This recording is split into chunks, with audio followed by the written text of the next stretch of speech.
세계 제2차 대전 때에 독일 어느 예배당 마당에 서 있던 예수님의 오른팔이 떨어져 나갔다고 합니다. 당회가 모여서 어떻게 이것을 복구할 것인가 의논할 때에 목사님께서 그렇게 말씀하셨습니다. 그대로 둡시다.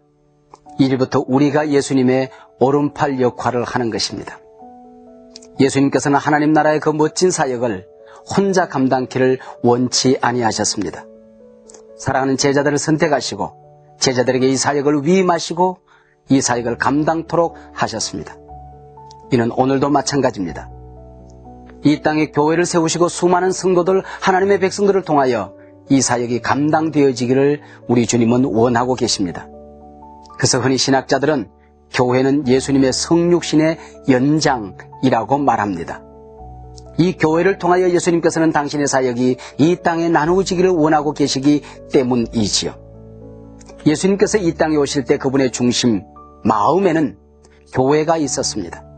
이 땅에 교회를 세우셔서 당신이 영광을 받으시고 사역이 감당되어지기를 원하셨던 것이지요. 여러분, 우리가 교회의 일원이 되었다고 하면 우리는 교회를 사랑하는 것입니다. 주님을 사랑하면 교회를 사랑하게끔 되어 있습니다. 하나님을 아버지로 섬기는 자는 교회를 어머니로 섬겨야 한다라고 혹자는 이야기를 했습니다. 사울이란 청년이 예수 믿는 사람들을 핍박하기 위해서 다메섹 언덕을 넘어가고 있었습니다. 예수님께서 나타나셨습니다. 사울아, 사울아, 네가 어찌하여 나를 핍박하느냐? 사울은 예수님을 핍박한 적이 없습니다. 그런데 예수님께서는 네가 내 교회를 어찌 핍박하느냐라고 말씀하지 아니하고 어찌하여 나를 핍박하느냐 말씀하셨습니다. 사울은 금방 알았습니다. 아하, 예수님이 교회요, 교회가 예수님이구나. 하나님을 사랑하고 예수님을 사랑하는 길이 교회를 사랑하는 것이구나 라고 깨닫게 된 것입니다. 그렇습니다. 예수님께서는 당신의 제자들을 세상에 보내실 때에 아무런 준비도 없이 전략도 없이 무기도 없이 전쟁터에 내보내는 어리석은 사령관이 아니었습니다.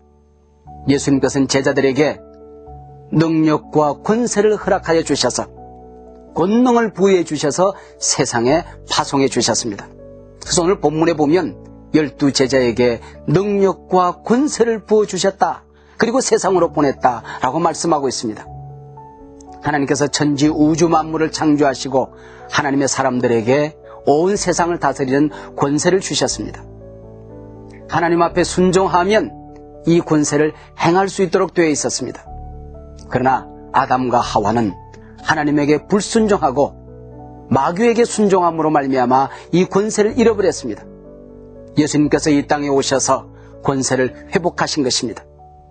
특별히 십자가 위에서 마귀의 권세를 부수시고 부활하신 다음에 제자들을 찾아오신 예수님, 하늘과 땅의 모든 권세를 내가 받았다.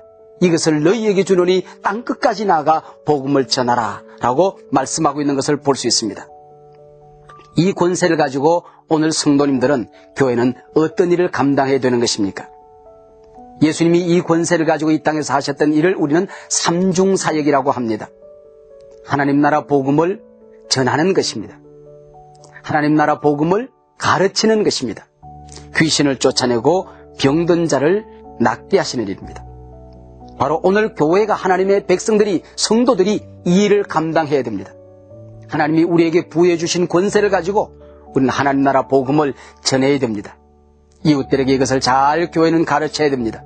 그리고 내 주변에 아픈 사람들, 병든 사람들, 넘어진 사람들 치유해야 됩니다. 이어지는 말씀 18절에 가서 보면 너희들은 나를 누구라 하느냐라고 예수님께서 물으실 때에 여러 가지 대답을 합니다.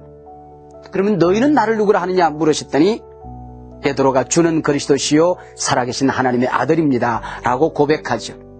마태복음에 보면 예수님께서 이 장면에 너무나도 기뻐하시는 모습을 볼 수 있습니다. 내가 이 반석 위에 내 교회를 세우겠다. 그리하여 하늘 문은 열쇠를 내가 너희들에게 맡겨줄 것이다.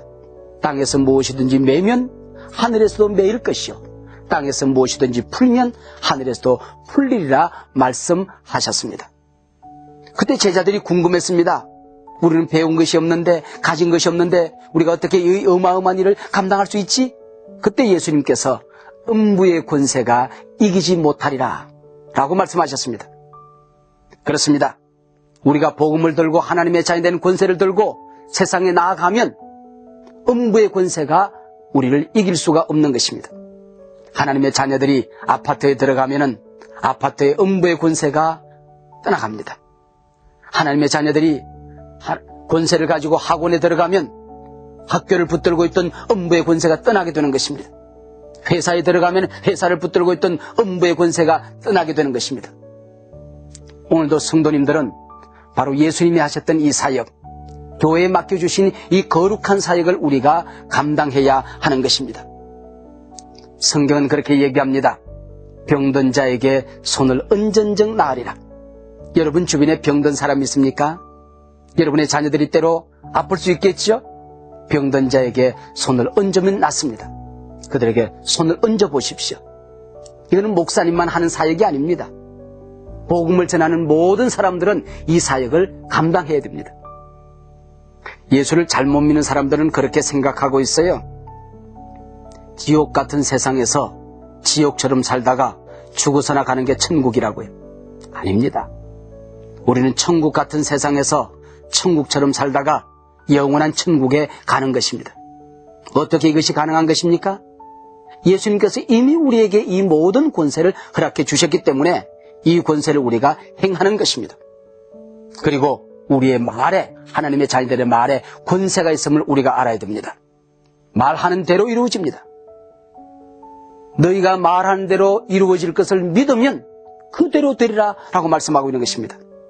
하나님의 사람들은 그래서 말을 긍정적으로 해야 됩니다.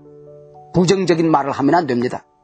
부정적인 말을 하면 내 삶 속에 부정적인 파장들이 일어나서 부정적인 열매를 맺게 되는 것입니다. 우리는 믿음의 말을 해야 됩니다. 믿음의 말을 하면 내 주변에 믿음의 역사들이 일어나게 되는 것입니다.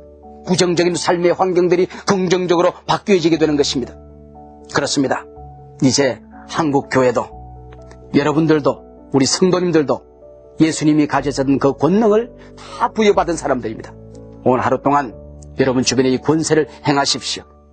부정적인 영향력들을 예수님의 이름으로 추방하십시오. 잘못된 모든 환경들을 성령의 능력으로 하나님께서 우리에게 주신 권세로 이 모든 것들을 바꾸십시오.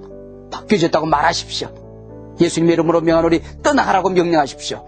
여러분 주변의 모든 삶의 환경이 긍정적으로 바뀌어지게 될 줄로 믿습니다.